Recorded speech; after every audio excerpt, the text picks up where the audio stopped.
My topic is interpretive use of fluoroscopy and navigation for the instrumentation in dorsal spine. Thoracic spine canal and the cord are the center of the surgical universe. Thoracic spine interposes between the two mobile spine segments, posing biomechanical challenge to both its junction ends, where the risk of instrumentation failure is highest. Spinal cord has a precarious blood supply and is a vascular water structure. Spine surgery of thoracic spine surgery is challenging and can be unforgiving because of the structure at risk of neurovascular and neurological and vascular structure around it. The outline my talk is anatomy landmark, C-arm, position of portable, pedicle screw tubes, navigated screws, and mineral reserve of features. So anatomical landmark, you can see this messy picture when you are doing the thoracic spine surgery with a lot of side wires inside. The lateral picture is also too much messy because of the upward spine, thoracic spine, you can't see anything. For the correct taping image, you should be centered in the sinus process should be in the center of the film. There is neutral rotation. Pedicles should be parallels. Inpets should be parallels and pedicles adjacent to opponent.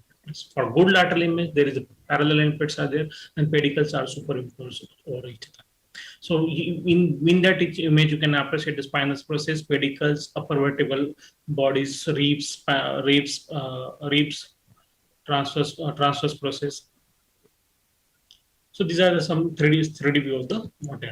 So in lateral view, you can appreciate upper vertebral end plates, lower vertebral end plates, anterior body walls, and this is the pedicles. So how to mark the thoracic levels? So misidentified level during the surgery is the most common complication reason for the persistent symptoms. So always use fluoroscopy to count from the sacrum. Use multiple needle technique, but always identify interop level in the same manner that at the level you have counted preoperatively. Lower patient, reduction table, two bolsters at the level of sternum and ASIS, head of the patient in the prone position, adduct the arms and place them on side. If the implantation is the below T8, hand should be up. If the above T8, hand should be down. Slightly elevate the legs and padding of the elbows and knees important.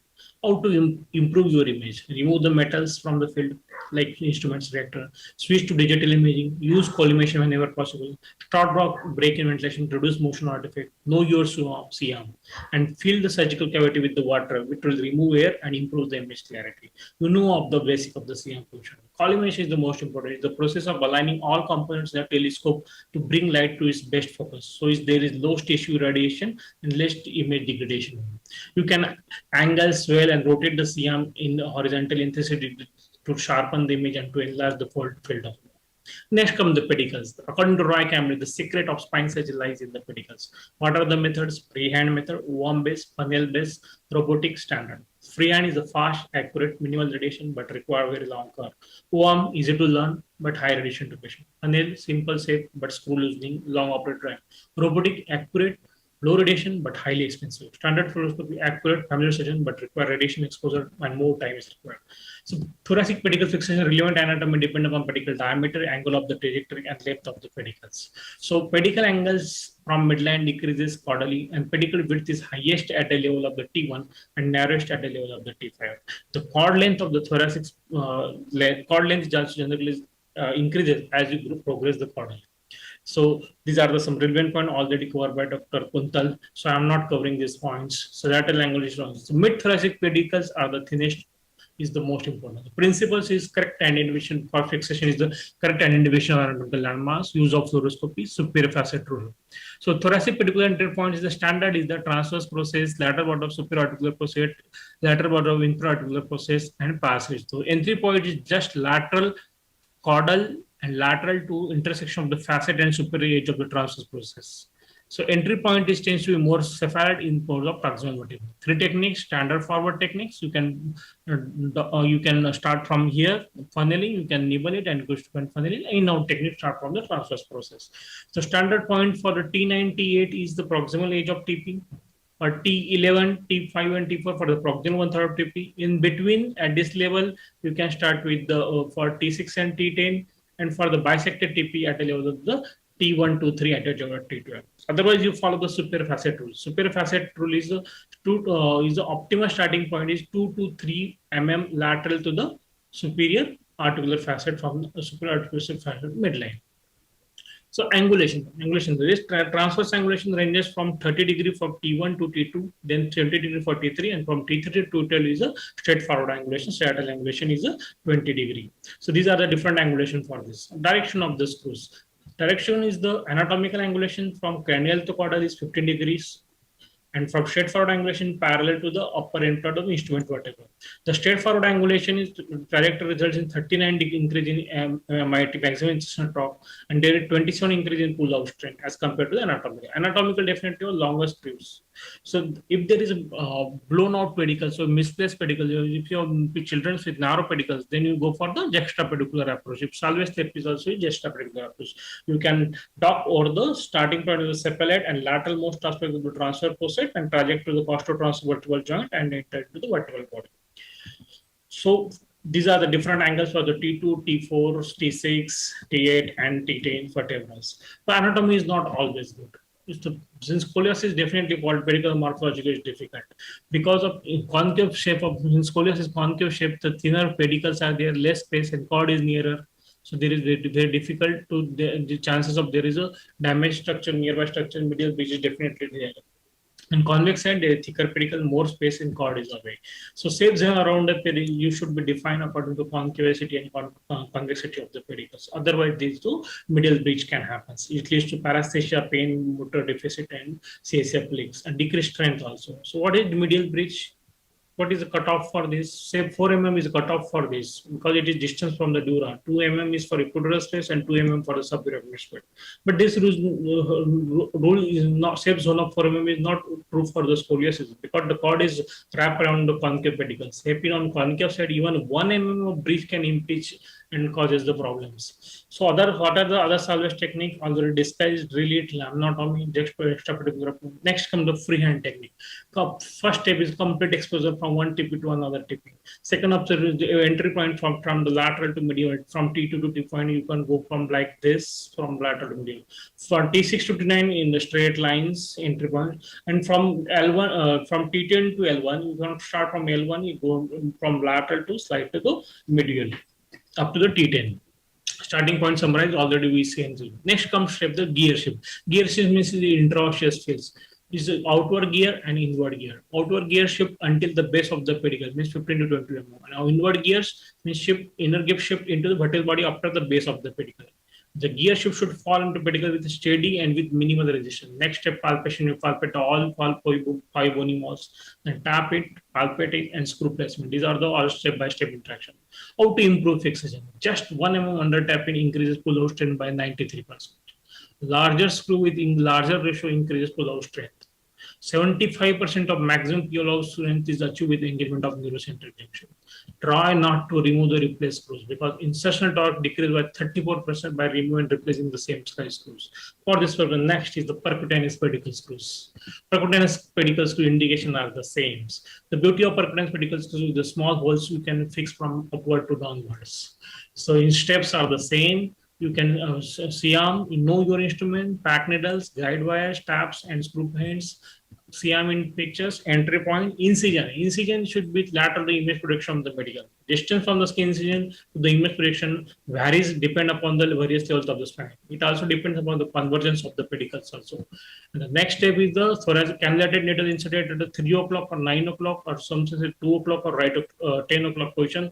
Right side 3 o'clock and left side 9 o'clock position. The enter. Next step is cannulate the pedicle. Advanced needle on AP views.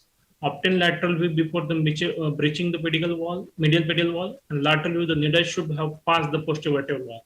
Then slowly mallet to create entry point, advance manually. Then slowly, in this picture you can see, slowly reach the medial border to stop, then take a lateral view, again the C. This can be, you can start from this and take a lateral view, again slowly inside, you can go there. Then next step is tap over this. Taps don't do excessively tapping. Sometimes the guide wires goes further inside into the surrounding structure and damage the surrounding structure. So avoid, especially in osteoporotic spine and metaspasm. Depth of the screw is most important because don't sink the screw head too deep. Sometimes difficulty in the contouring the rod passagings. Next comes extenders. Extenders are spine to rod reduction technique that helps in vertical reduction and translation force and rotational force help to reduce the spine and connect the spine to rod is the most important principle. Again, rod length, method, contour the rod and rod is inserted surfacially and you get the perfect final pictures of the question. This instrumentation. Tips and tricks here is the if your screw is crossing the midline on X-ray, APV, you are suspicious of medial bridge.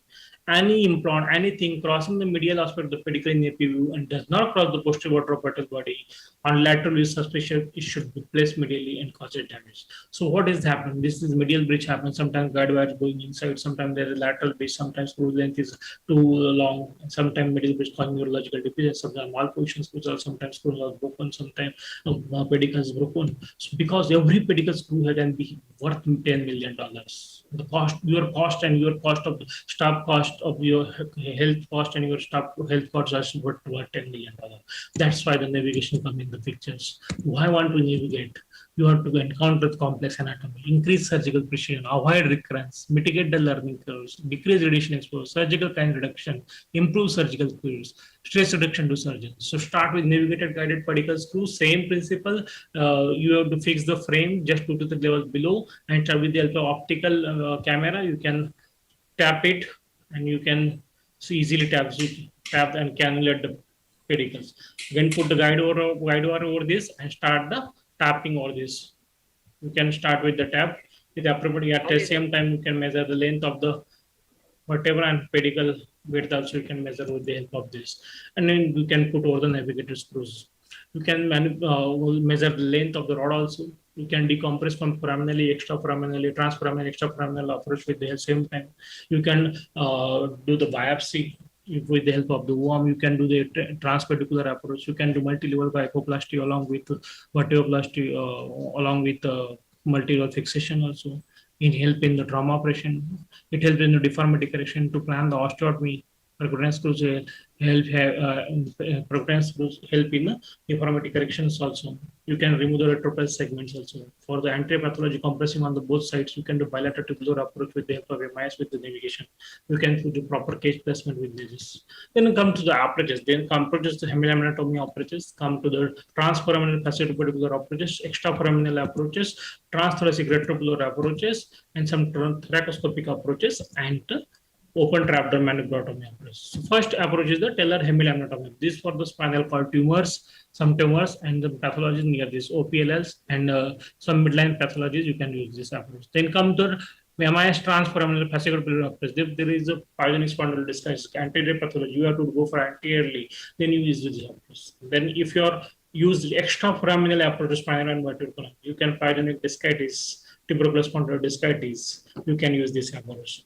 And then next came with the retroforal approach, transthoracic retropular approach. These are direct place or the clear the tissue of the rib and drilling the lateral part of facet, pedicle, and transversion, and you did the complete job with for the anterior pathologies. The surgical process, navigating the soft tissues, planning the incision, docking, localization of the port placement at the level of the transverse junction of the transverse process and the rib head. Then slowly again advance your trajectory, dissect the bone window, and complete the safe, enter into safe passage, enter into the body, do the dissectomy upper and both upper and lower level, pipping in the alignment.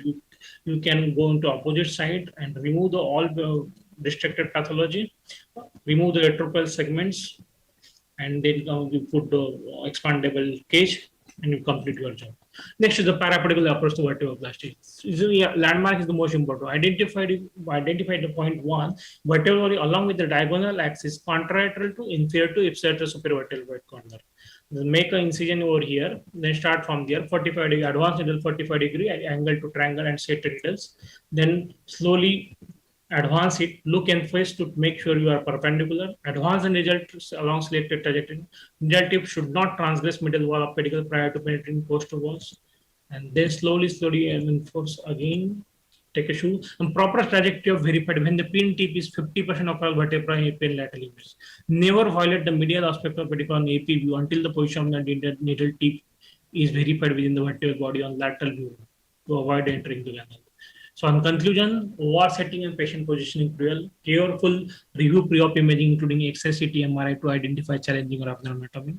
Correct adjustment of C-arm and table use of collimation is improve the image quality. Optimal display of end plates, pedicles, and spinous process is crucial before attempting cannulate pedicles. And use of 3D imaging and OR is beneficial in all cases. Thank you very much.